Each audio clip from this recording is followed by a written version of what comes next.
अनंत संसार समुद्र तारम नौकायिताभ्यं गुरुभक्तिदाभ्यं वैराग्य सामार्य तपजाननाभ्यं नमो नमस्ते गुरुपादुकाभ्यां।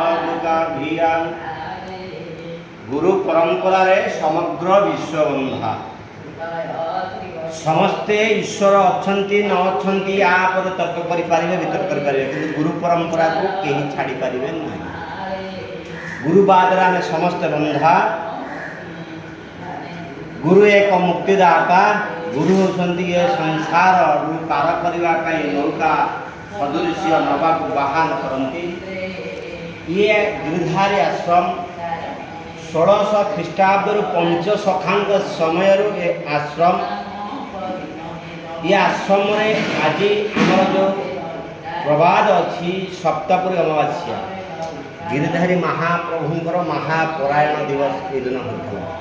तेणु कार्यक्रमे आमको 40 वर्ष हेले आमको 40 वर्ष ऊर्ध्व आम ये आश्रम 20 वर्ष धरी ये जो सेवा महाप्रभु जो आमर जो मुनिषी मानकर परंपरा अनुसार एठी बहुत साधु सन्त मानकर महापरायण हो जो दिवस उपलक्षे मन पकड़ श्राद्ध दिवस जो भाव में परंपरा अनुसार गिरिधारी महापुरुष महातीर्थधाम दिवस उपलक्षे आश्रम दीर्घ 600 वर्ष ऊर्ध्व पालित हो आसुअछि। बहुत कथा अच्छे महापुरुष मानकर कथा तो अकाट्य जो भाव में गुरुवाद को जावा जदि पिलाटी ए विषय शिखला से दिने बड़ डॉक्टर हम कि बड़ साइंटिस्ट हम से अलग कथा। ये हूँ गोटे गुरु परंपरार कथा। यदि आज समाज में बर्तमान आगे सब विभ्राट चलती विभ्राट तो चलो ये तो कलिजुग कहीं क्या कम नुहे हम किसी से कम नहीं हमको कोई ज़्यादा नहीं। ये जो न्याय मु क्या कम नुहे मोठू कि अधिका भी नुह।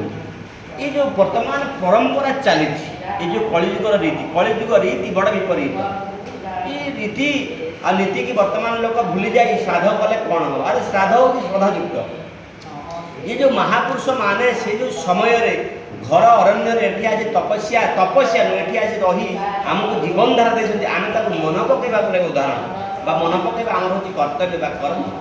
ये उद्देश्य आम आज आश्रम गोटे ये तो परंपरा चली चलो सूर्य चंद्र जहाँ अच्छी बहुत भाषा विभाषा तर्क वितर्क जो माने फल क्रूर ये बहुत प्रकार समस्या बाधा ना विघ्न ना कार्यर किसी सफलता ना। तेणु बाधा विघ्न समस्त कार्य सफल हुए।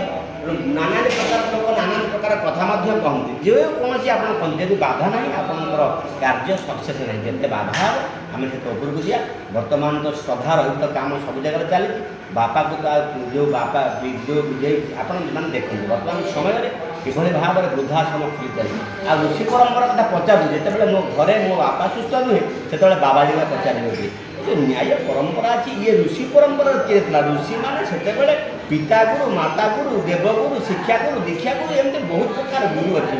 श्रेष्ठ गुरु जगन्नाथ कृष्ण वंदे जगत गुरु जगन्नाथ हेल्ले श्रेष्ठ गुरु जो कृष्णकर जगन्नाथर 16 कला तहुर एक नंद बला ये जब द्वापर त्रेतया कली सब जुग को जी सब जुग श्रेष्ठ जगन्नाथ रे आमर जो गिरिधारी महापुरुष ये जगह जो प्रतिष्ठा कर ये हूँ आमर शक्ति क्षेत्र एठे आमर नवरात्र कराए।